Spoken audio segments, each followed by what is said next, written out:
Assalamualaikum warahmatullahi wabarakatuh. Alhamdulillahirabbil alamin. Assalatu wassalamu ala asyrafil anbiya'i wal mursalin sayyidina wa maulana Muhammadin wa ala alihi wa ashabihi ajma'in. Amma ba'du. Bicara tentang evaluasi, ada 2 poin yang bisa kita ambil ya teman-teman ya, yaitu rewind dan recap. Yang pertama adalah rewind.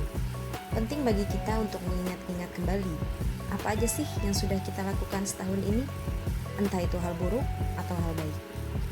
Mungkin ada dari teman-teman semua yang kuliahnya belum lulus-lulus, atau mungkin sampai saat ini masih ada yang belum dapat kerjaan, atau mungkin diputusin sama pacar. Nah, atau malah mungkin nih ya, ada yang gagal nikah. Nah, tapi jangan cuma gara-gara kejadian itu semua, itu membuat kita patah semangat untuk terus berusaha dan berbuat kebaikan. Karena memang perintahnya, manusia itu cuma diperintahkan untuk berusaha. Selebihnya, Allah lah yang mengatur. Tapi coba deh, dari semua kejadian buruk itu, coba kita ingat-ingat lagi. Pasti aja ada hal baik yang mampir di hidup kita. Entah itu dapat traktiran dari temen, atau mungkin ada orang yang bahagia karena senyuman kita ke orang itu, yang tanpa kita sadari nih ya, itu juga merupakan kebaikan yang udah kita lakukan. Atau hal-hal kecil lainnya yang ternyata itu sudah sangat bisa membantu orang lain, termasuk diam-diam mendoakan orang lain. Karena ternyata nih ya teman-teman, doa yang kita panjatkan diam-diam untuk orang lain, insya Allah akan cepat dikabulkan daripada kita berdoa untuk diri kita sendiri. Biarlah semua kejadian buruk atau hal-hal buruk yang pernah kita lakukan di hidup kita melintas begitu saja dan menjadi pelajaran tanpa harus kita terpuruk di dalamnya. Dan begitu juga dengan kejadian-kejadian baik atau kebaikan-kebaikan yang pernah kita lakukan. Biarlah itu tetap menjadi motivasi tanpa harus menjadikan kita sombong karenanya. Nah, kemudian poin yang kedua adalah recap. Setelah kita mengingat apa aja sih yang sudah kita lakukan, nah, jangan berhenti tuh sampai di situ. Perlu untuk kita mengambil hikmah atas semua kejadian yang telah terjadi. Karena pasti nih ya, dari setiap kejadian, baik kejadian buruk ataupun baik, pasti ada hikmahnya. Boleh cerita sedikit ya. Ini pengalaman aja. Kalau boleh jujur, di tahun 2021 ini buat aku merupakan tahun tersedih sekaligus tahun terbahagia. Sedihnya kenapa? Karena aku pernah ngerasain yang namanya sedih pakai banget karena gak jadi nikah. Terus juga hampir ngerasain yang namanya dilangkahi nikah sama adek. Alhamdulillahnya sih cuman hampir ya teman-teman ya.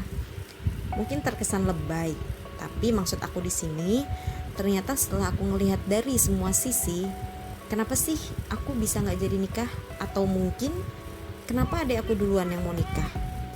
Nah, bisa jadi itu karena memang belum ada kesiapan apa-apa dari akunya sendiri. Ya, karena semuanya memang butuh persiapan. Dan Allah itu kalau mau ngasih sesuatu ke manusia, pasti Allah bakal ngelihat apa sih yang udah dipersiapkan oleh manusia ini untuk sesuatu yang aku kasih. Jadi pertanyaannya bukan udah siapkah kita atau kita udah siap belum sih? Nah, bukan begitu teman-teman. Tapi justru apa sih yang udah kamu persiapkan? Kayak gitu. Nah, nyambung nih ke apa sih yang udah kita persiapkan. Tadi kan aku juga bilang ya, kalau tahun 2021 ini merupakan tahun mungkin salah satu tahun terbahagia buat aku gitu. Kenapa? Karena di akhir tahun, alhamdulillah, akhirnya aku nikah. Jadi ceritanya itu, dulu aku gengsi banget buat ngikutin kayak kelas-kelas pranikah atau mempelajari ilmu-ilmu pranikah, karena ternyata kan sebenarnya nikah itu juga butuh ilmu ya teman-teman ya. Nikah juga butuh persiapan gitu. Jadi emang wajib gitu kita belajar tentang ilmu pranikah. Tapi dulu aku ngerasa kayak gengsi banget gitu, karena takut orang lain tuh mikir, ih ini orang yang banget sih mau nikah gitu.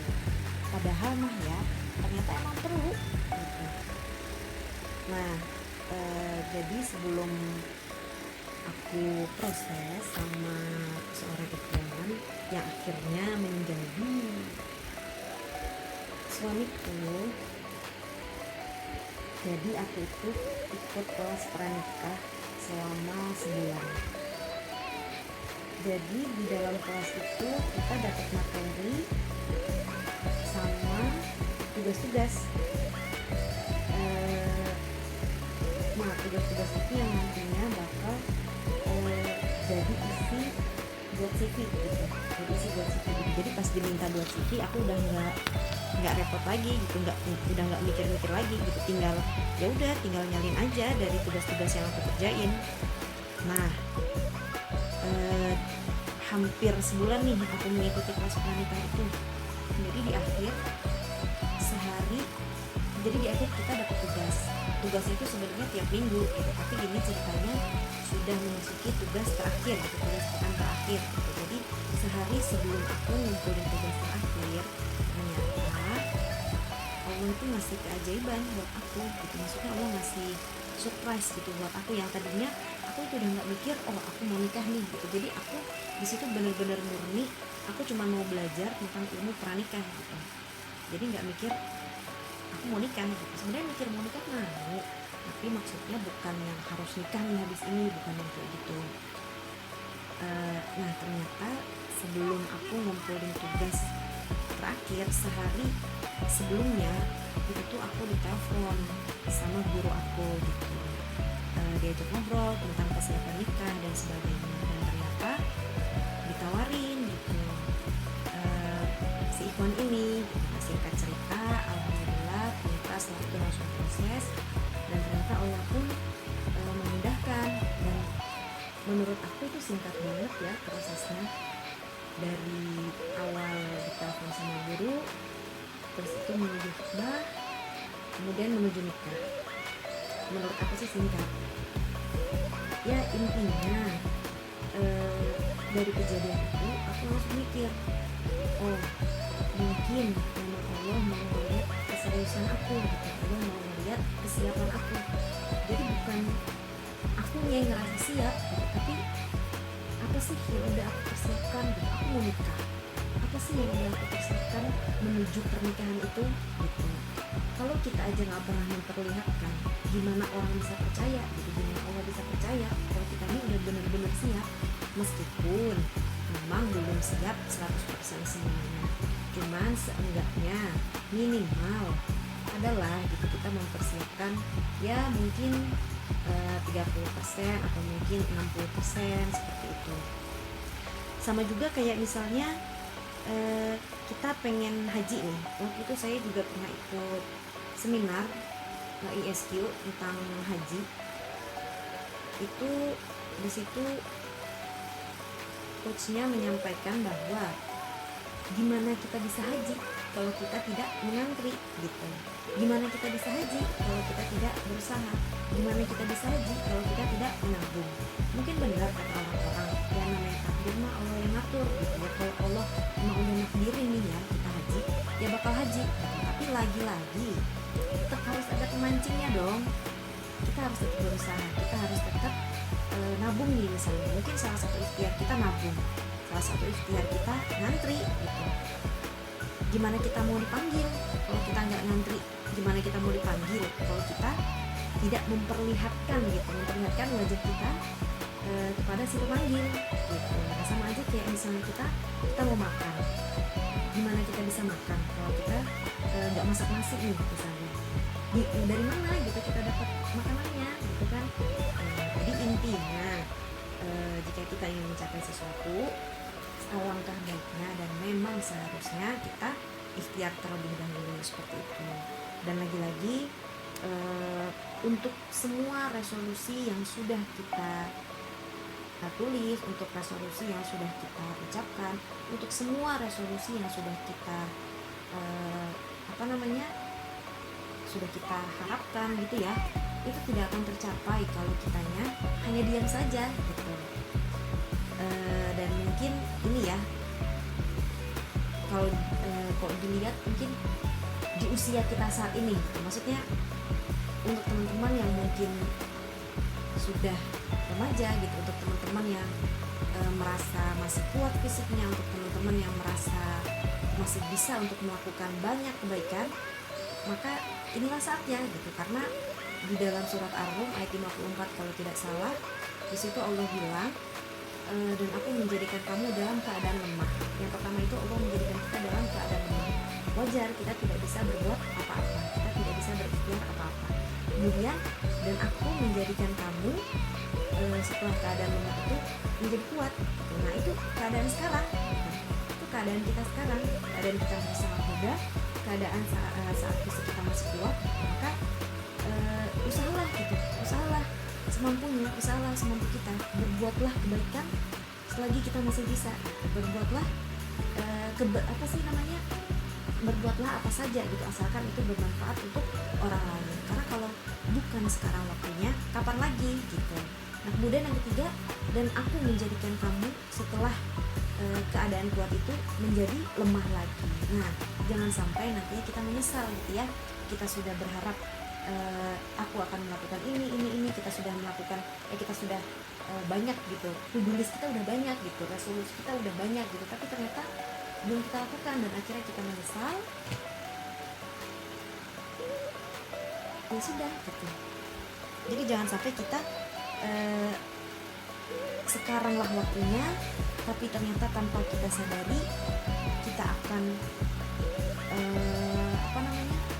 kita akan menjadi lemah kembali dan sudah kita tidak bisa berbuat apa-apa lagi, seperti itu.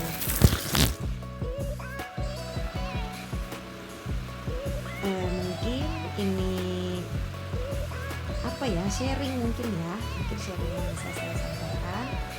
Semoga setiap harinya kita selalu bertumbuh 1% gitu. Tidak apa, kita setiap harinya bertumbuh 1%, tetapi istiqomah, daripada setiap minggunya kita bertumbuh 10% tetapi tidak istiqomah.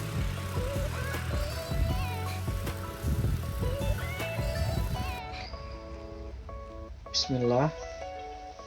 Jadi teman-teman sekalian, melanjutkan apa yang sudah disampaikan oleh Kak Yaya. Kalau kita bicara tentang kebaikan baru setelah kita melakukan evaluasi, maka menyempurnakannya adalah dengan menyusun resolusi. Allah Subhanahu wa taala dalam Quran surat Al-Hasyr menyampaikan kepada kita, Bismillahirrahmanirrahim, ya ayyuhalladzina amanu taqullaha wal tanzur nafsun bima qaddamat lighad wattaqullaha innallaha khabirum bima ta'malun. Wahai orang-orang yang beriman, hendaklah kalian memperhatikan apa yang akan kalian perbuat di masa yang akan datang. Bertakwalah, karena sesungguhnya Allah Maha teliti dan Maha mengetahui. Jadi teman-teman, ketika kita hidup di dunia ini, tidak cukup hanya dengan memperhatikan apa yang sudah kita lakukan di masa lalu dan masa kini, tetapi juga kita harus merencanakan apa yang kita akan lakukan di masa yang akan datang. Dan ini perintah Allah bagi orang-orang yang beriman. Jadi salah satu tanda keimanan seseorang itu hendaknya senantiasa memperhatikan apa yang akan dia perbuat di masa yang akan datang. Bukan sekedar perbuatannya, tetapi dampak dari perbuatan itu juga dia perhatikan. Apa yang akan disebabkan dari setiap tindak tanduk, perkataan, ucapan, sikap, perilaku yang dia pilih untuk dia kerjakan. Ya. Ada orang yang merencanakan sesuatu, ya, tapi kemudian gagal. Tapi ada juga orang yang tidak merencanakan namun berhasil gitu. Lantas seberapa penting perencanaan itu dalam kehidupan kita gitu ya. Kira-kira gini teman-teman, kalau kita mau mendaki gunung gitu, atau kita mau melakukan sebuah perjalanan tanpa melakukan perencanaan, bisa nggak kita sampai di tujuan? Mungkin aja bisa gitu. Kalau kita mau mendaki gunung, mungkin aja kita sampai ke puncak. Ya. Tetapi proses perjalanan, proses dalam setiap lika-liku menjadi penting untuk kita perhatikan juga.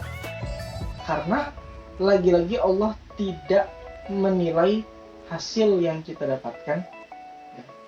Tetapi proses itu senantiasa juga penting untuk kita perhatikan.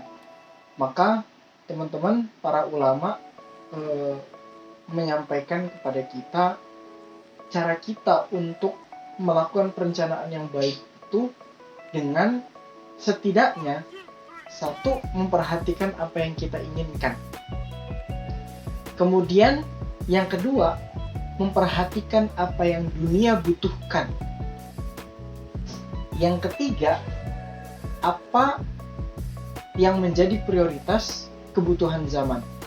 Jadi pertemuan antara keinginan yang kita ingin buat dengan kebutuhan lingkungan sekitar kita akan menghasilkan prioritas-prioritas yang itu sangat mungkin untuk kita kerjakan, sangat urgent untuk kita pilih. Ya.